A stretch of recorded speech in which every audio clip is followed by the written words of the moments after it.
এটা হলো খাজা। তো খাজা খেতে আমার ভীষণ ভালো লাগে। তো অনেক দিন থেকে ভাবছি আমি বাড়িতে খাজা বানাবো। তো আজ আমি বাড়িতে খাজা বানাবো, সেটা আমি তোমাদের সাথে শেয়ার করব। তো কিভাবে বানাবো সেটা আমি দেখাচ্ছি। তো প্রথমে আমি কিছুটা পরিমাণ আমি ময়দা নিয়ে নিয়েছি। তো ময়দাটা আমি তারপরে আমি সামান্য পরিমাণ আমি তার মধ্যে লবণ দিয়ে নেব। তারপরে সাদা তেল দিয়ে আমি সামান্য ময়াম দিয়ে নেব ময়দাটাকে।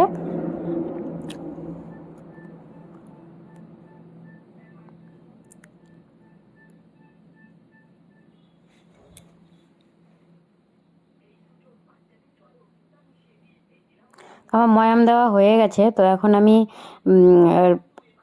আমি মেখে নেব ময়দাটাকে। হালকা হালকা অল্প অল্প জল দিয়ে আমি ময়দাটাকে মেখে নেব, একটু একটু জল দিয়ে মেখে নেব। নইলে বেশি একবারে জলটা ঢেলে দিলে হয় নরম হয়ে যাবে, নরম হতে পারে। তো একবারে বেশি নরম হলে চলবে না, নরমও নয় আবার শক্তও নয়, এভাবে ময়দাটাকে মেখে নিতে হবে। তো ময়দাটা আমি মেখে নিয়েছি, পুরো ময়দাটা মাখা রেডি হয়ে গেছে। তো এরকম করে দেখতে হবে ময়দাটা নরম হলো কি শক্ত হলো। তো ময়দাটা বেশি মাখাটা নরমও হয়নি এমনকি শক্তও হয়নি। তো মিডিয়াম থাকতে হবে ময়দাটা মাখা।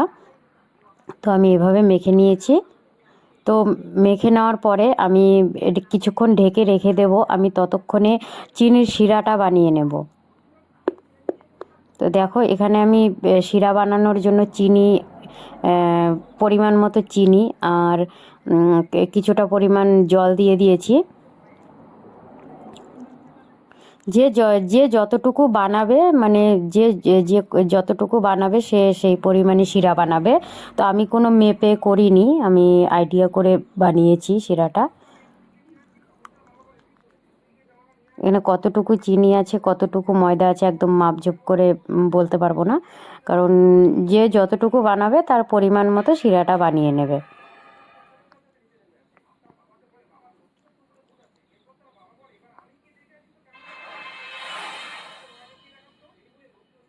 তো এখানে শিরাটা বানানো হয়ে গেছে। তো এখানে আমি এবার যে ময়দাটা মেখে রেখেছিলাম আমি 4টে বল করে নিয়েছি। তো এগুলো আমি এখন বেলে নেব, বড় বড় করে পাতলা পাতলা করে বেলে নেব।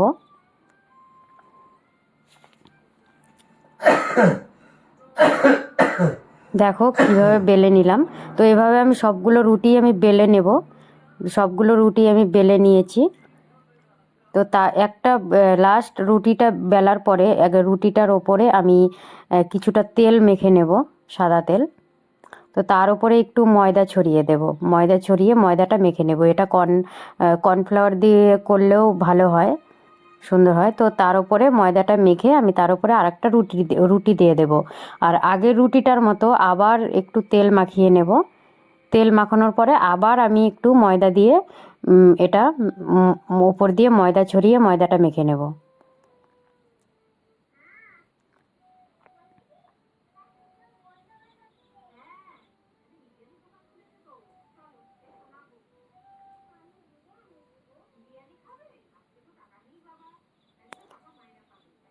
তো তার উপরে আমি আরেকটা রুটি দিয়ে দেব। তো এটাও আমি সেভাবেই উপরে তেল মাখিয়ে ময়দা, আবার ময়দা আমি মেখে নেব।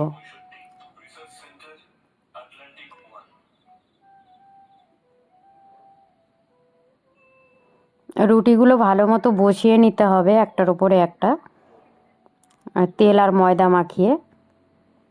আবার এটার উপরেও আমি সেইভাবেই তেল আর ময়দা মাখিয়ে নেব।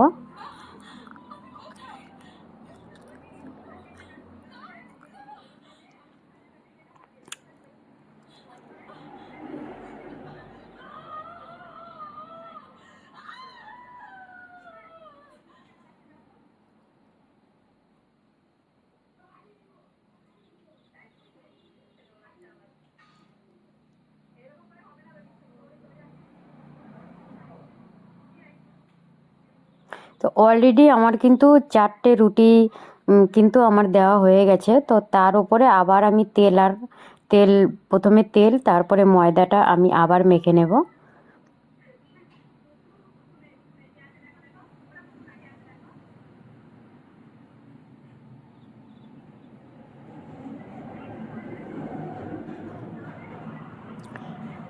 তো তারপরে আমি সবগুলো রুটি সমান করে নেব, সমান করে বসিয়ে নেব।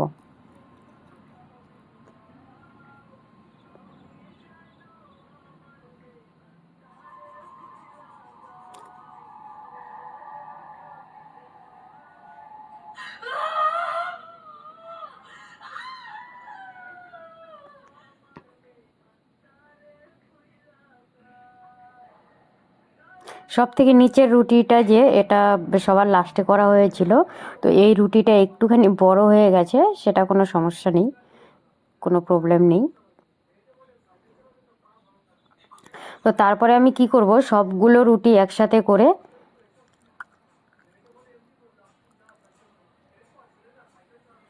সবগুলো রুটি একসাথে করে আমি ফোল্ড করে নেব। রুটিটাকে এভাবে একটু চেপেই ফোল্ড করতে হবে, একটু টাইট করে। তো পুরো রুটিটা আমি চেপে আমি ফোল্ড করে নিয়েছি।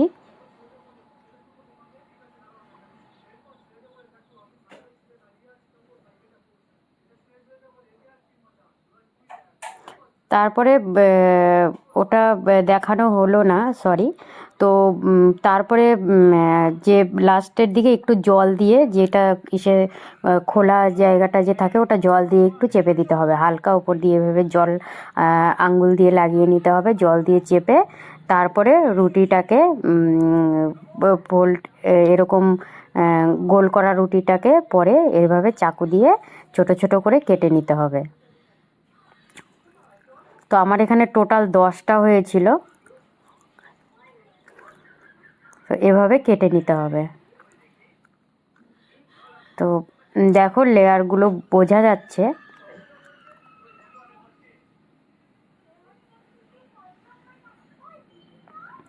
তো সবগুলো আমি একটা বাসনের মধ্যে তুলে নেব, তুলে নিয়ে এভাবে একটা আমি তোমাদেরকে দেখিয়ে দিচ্ছি, এভাবে হাত দিয়ে চেপে নিতে হবে, হাত দিয়ে চেপে বেলনা দিয়ে বেলে নেব হালকা করে। বেশি জোরে জোরে বেলা যাবে না, হালকা হালকাভাবে এভাবে বেলে নিতে হবে। হ্যাঁ, এই যে দেখো এভাবে এতটুকু করে আমি বেলে নিয়েছি। আমি আরেকটা করে দেখাচ্ছি।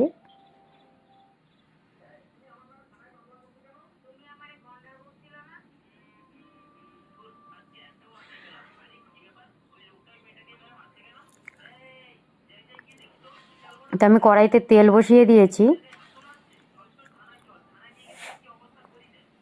আর তেলটা কিন্তু হালকা গরম, গরম পুরোপুরি গরম করলে চলবে না, হালকা একটু গরম করতে হবে। তো এই হালকা গরমেই কিন্তু এটা ছেড়ে দিতে হবে। আগে একটু আটা মাখা ছেড়ে দেখতে হবে যে ফুটছে কিনা, মানে হালকা হালকা ফুটতে থাকবে, তখনই কিন্তু গজাটাকে খাজাটাকে ছেড়ে দিতে হবে। তো এভাবে আস্তে আস্তে হতে থাকবে, আর এটা কিন্তু কিছুক্ষণ সময় লাগবে ভাজাটা হতে। আর বেশি আঁচে দিলে কি পুড়ে যাবে, ভেতরটা হবে না আর ফুলবে না।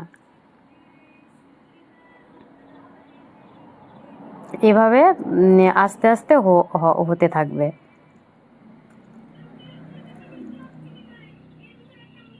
কিন্তু এটা হতে কিন্তু 5 থেকে 6 মিনিট টাইম লাগবে এটা হতে, কারণ তেলটা তো খুব একটা গরম হবে না, হালকা গরমে দিতে হবে, নইলে ক্রিস্পি হবে না, এমনকি ফুলবে না, আর হচ্ছে ভেতরে ভাজা হবে না, কাঁচা থেকে যাবে।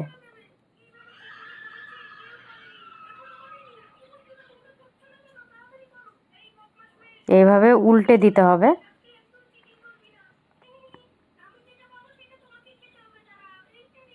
তো উল্টে দেওয়ার পরে যে লেয়ারগুলো আছে ওগুলো আমি কাঁটা চামচ দিয়ে হালকা হালকাভাবে একটু ছাড়িয়ে দেওয়ার চেষ্টা করছি।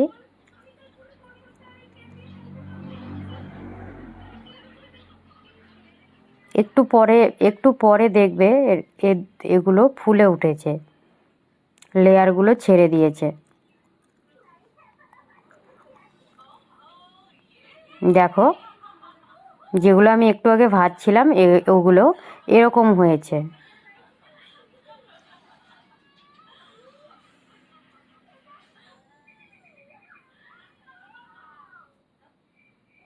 এগুলো আমার ভাজা হয়ে গেছে।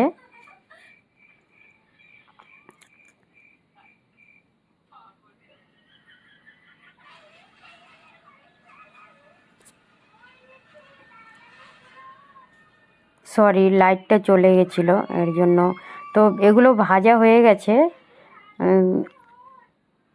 তো প্রথমে যেটা আমি ভেজেছিলাম সেটা আমি তুলে নিয়েছিলাম, দেখাতে পারিনি। এটা 2 নম্বর বার যেটা আমি ভাজছিলাম, তো ওটা আমি দেখালাম। সেই একইভাবে ভেজে নিয়েছি।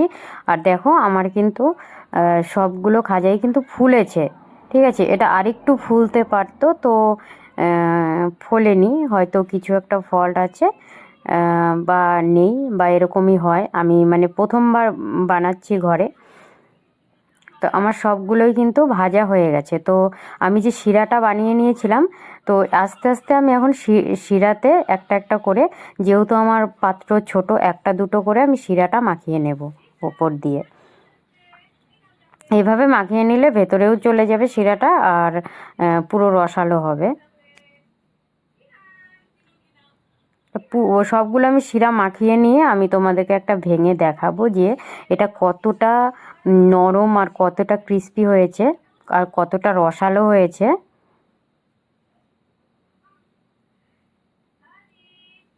দেখো সবগুলো কিন্তু আমার শিরা লাগানো হয়ে গেছে।